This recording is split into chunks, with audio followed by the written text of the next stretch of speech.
our hope for heaven should guide our actions here on earth. And the end of the world will come in a cosmic battle of good and evil, Armageddon, in which God's army, led by Christ, will destroy all evildoers and ravage the earth. And following the divine annihilation of this world, God will rescue the true believers, those who have confessed and been faithful to Christ, and they will be raptured into the new heaven and new earth.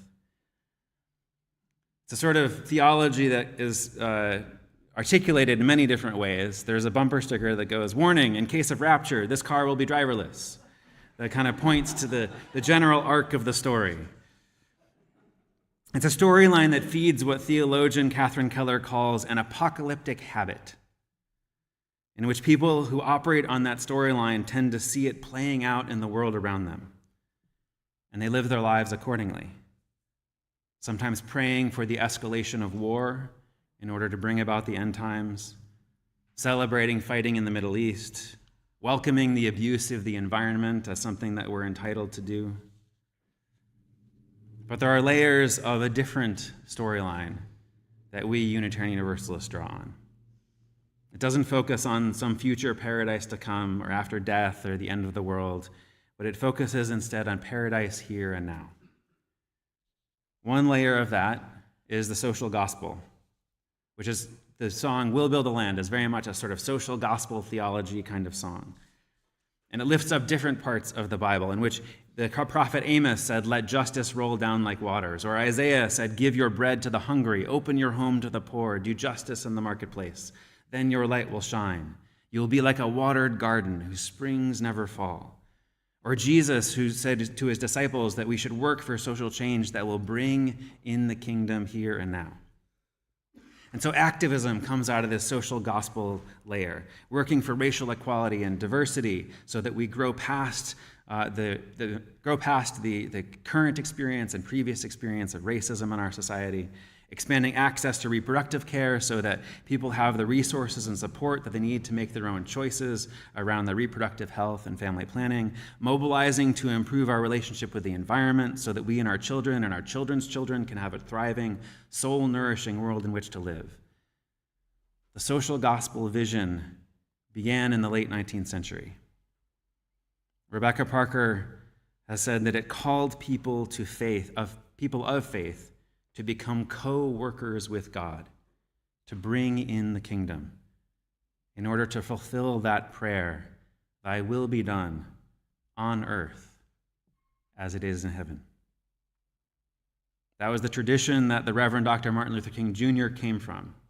The dream, the mountaintop, the promised land, the beloved community, all those images point toward a struggle toward paradise in this world. The upside of that social gospel perspective theology is that then we start doing important work in order to make this world a better place.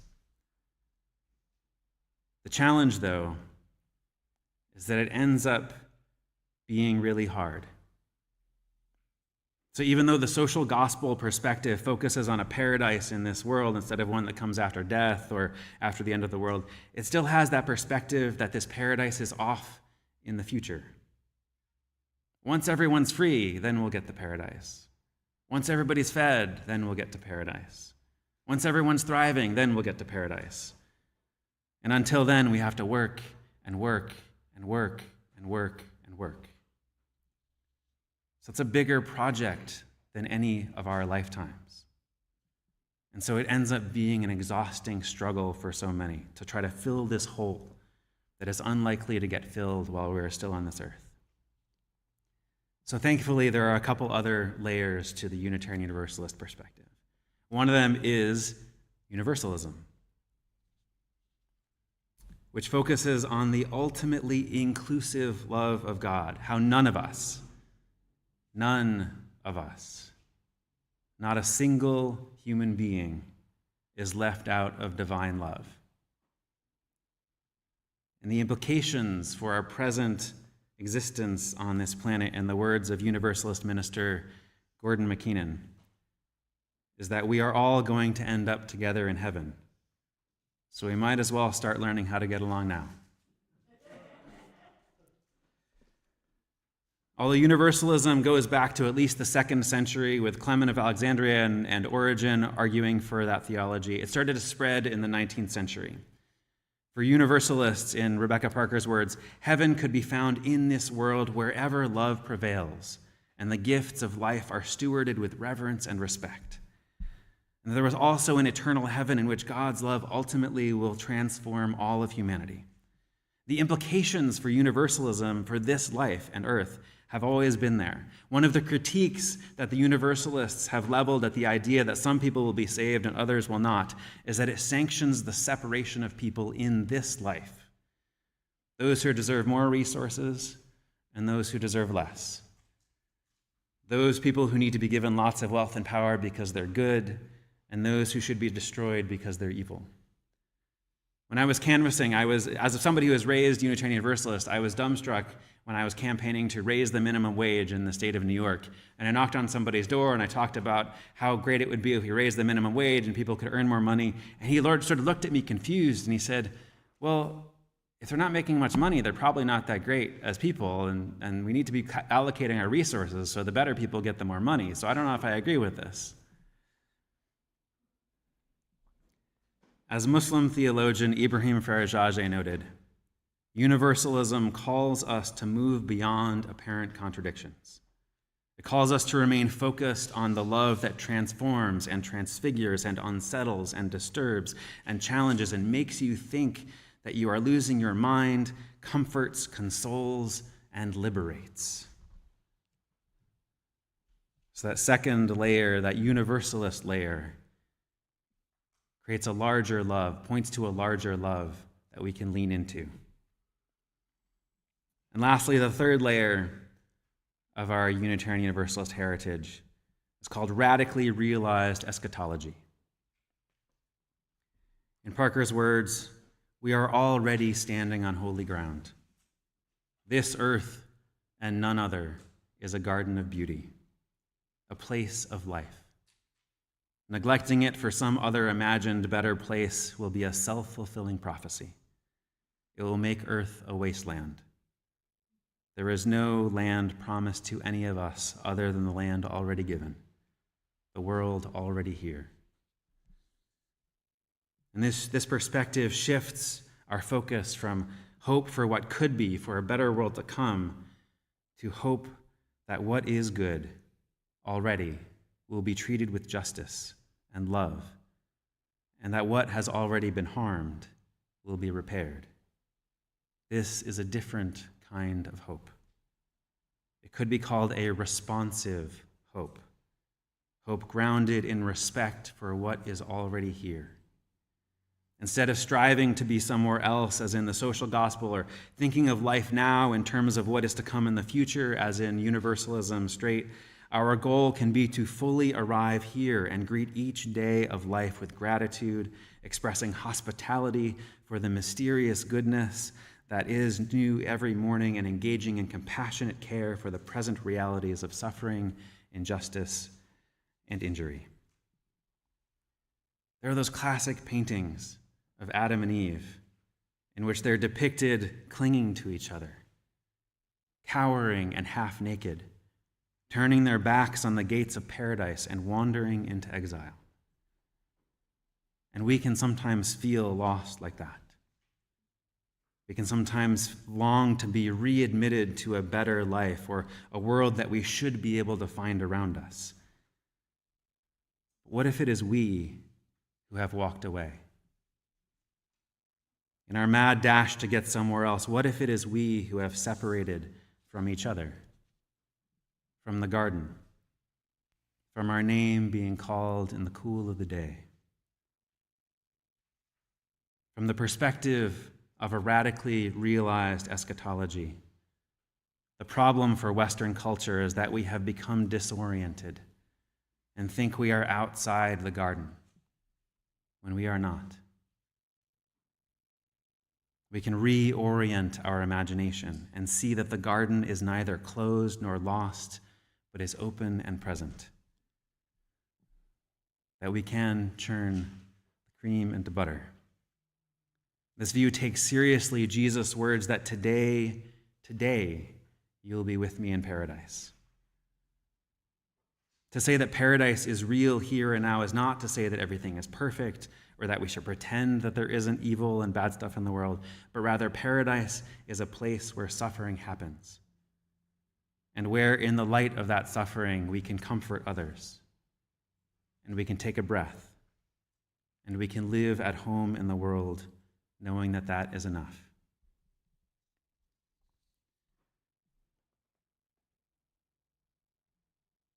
One of the former presidents of our denomination, John Burens, has remarked that when we try to forge ahead without an articulate theology or without communities of spiritual discipline and support, the natural tendency is to fall into a sort of indulgence.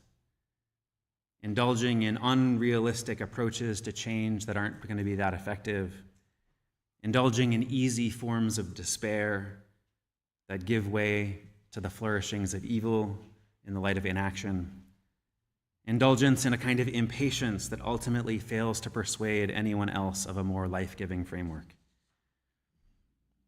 That sort of indulgence doesn't serve us as individuals, it doesn't serve us as a religion, it doesn't help us to serve each other well as people connected through community, it doesn't serve the rest of the world well as beings who share this planet together. As Burens commented on a different perspective that we can draw on, when Henry David Thoreau's life was coming near to an end and somebody asked him how he was going to prepare for the next world, his response supposedly was, one world at a time.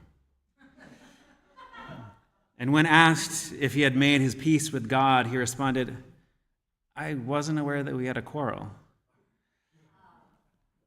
If this is our default perspective, it allows us to engage more actively and articulate our baseline reason for being and acting in the world. And so my suggestion to you, my invitation to you over this coming week is to reflect a bit more on those three questions that are in your order of service. Where are we going? What is the purpose of existence? And what is this horizon to which our lives are oriented? If you want to journal about them, if you want to take a walk about them, if you want to leave somebody beloved in your life some voicemails about them, whatever format you want to engage with this on, that's my suggestion, invitation to you over this coming week. I'll close with a couple of quotes, one from Rebecca Parker and one from John Burens about UU eschatology.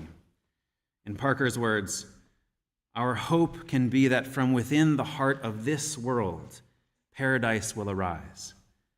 It will arise from the seeds of Eden that are sown everywhere, from the life that is within us and around us in our communities and cultures, from the gifts of our resistance, compassion, and creativity, and from the very stones crying out their praise for the presence of God who is here now, already wiping the tears from our eyes.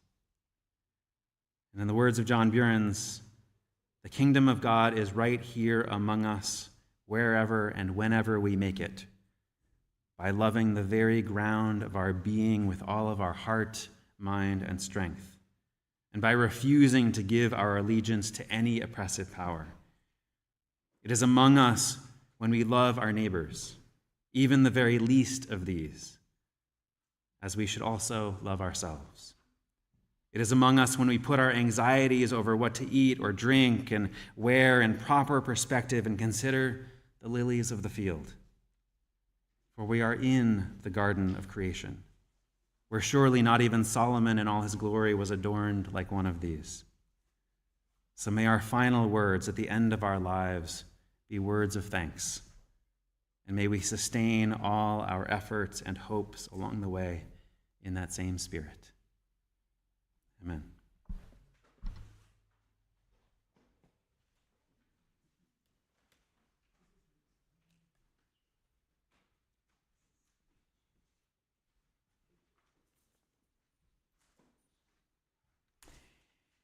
We choose to welcome the Spirit of life and share our resources to actively engage our world, to nudge our world toward a heaven on earth. This month, We are sharing our loose change for social change with Aaron's Farm. Located in Hobart, Aaron's Farm is a nonprofit horse and farmed animal sanctuary for abandoned and abused animals. Their mission is to provide an amazing home for their rescued animals, as well as a unique opportunity for the public to get the needed exposure and education about animals in the food and farm industry. To this end, they offer school programs, farm camps, and a variety of classes for children and adults. May I have 4 volunteers, please?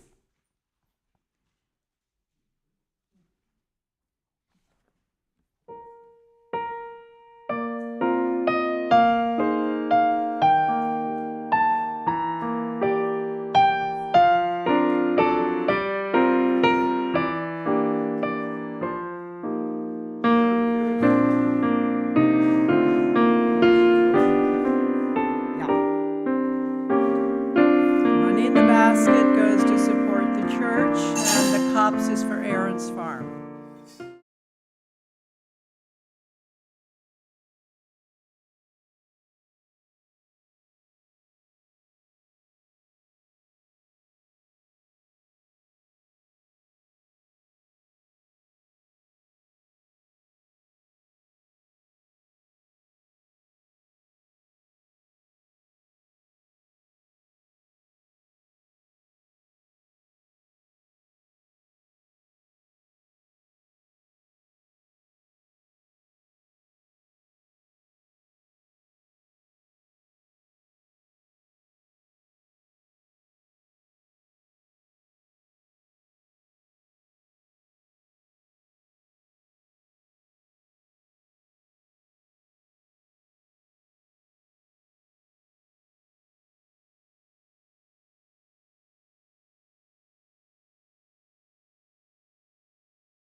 For service and your gifts, we are truly grateful. Another way that we invite the Spirit of life is by joining together for fun and fellowship.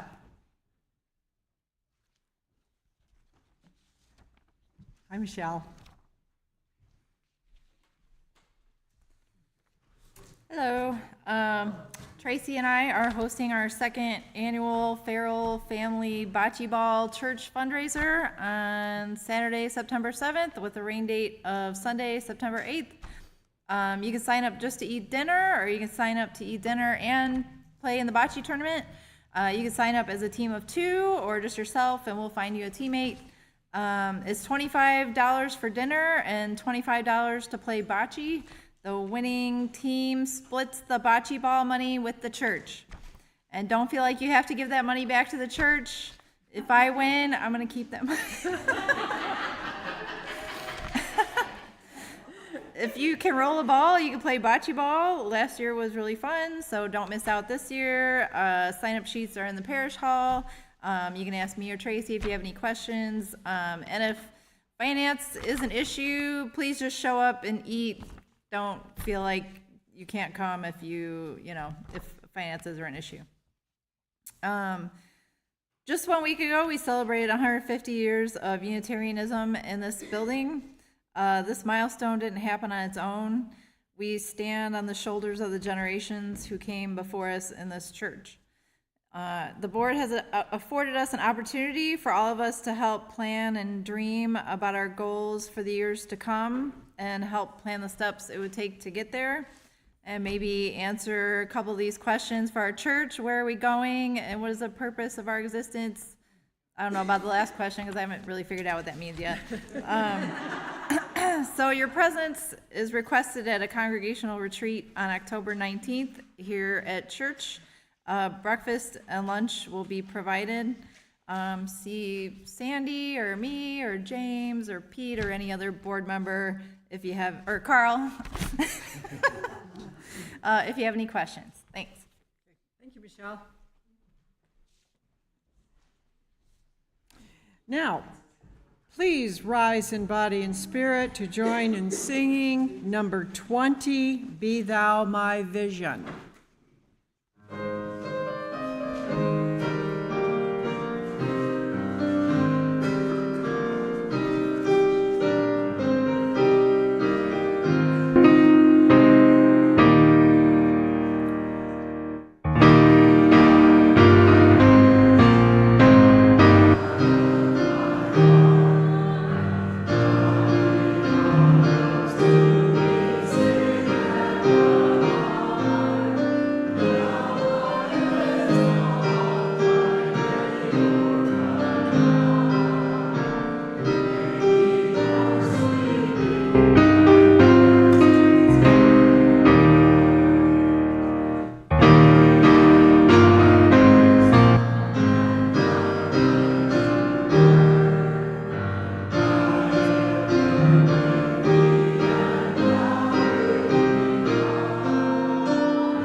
Please be seated. The closing words are from number 704 in our gray hymnal by Alfred S. Cole. Go out into the highways and byways, give people something of your new vision. You may possess a small light, but uncover it, let it shine. Use it in order to bring more light and understanding to the hearts of men and women.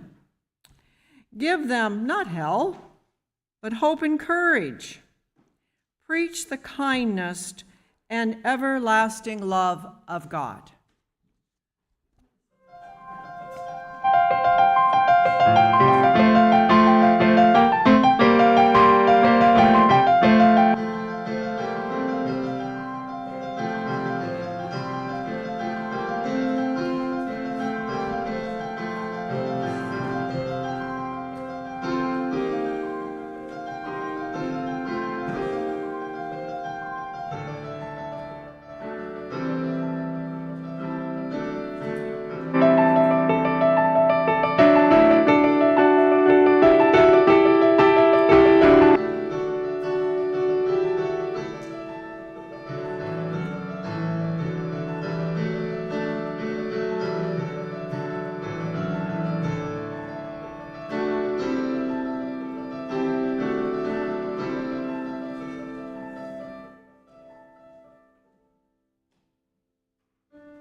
invite you now to join me in reciting the italicized words.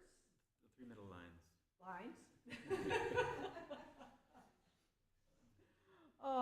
To accompany extinguishing the chalice.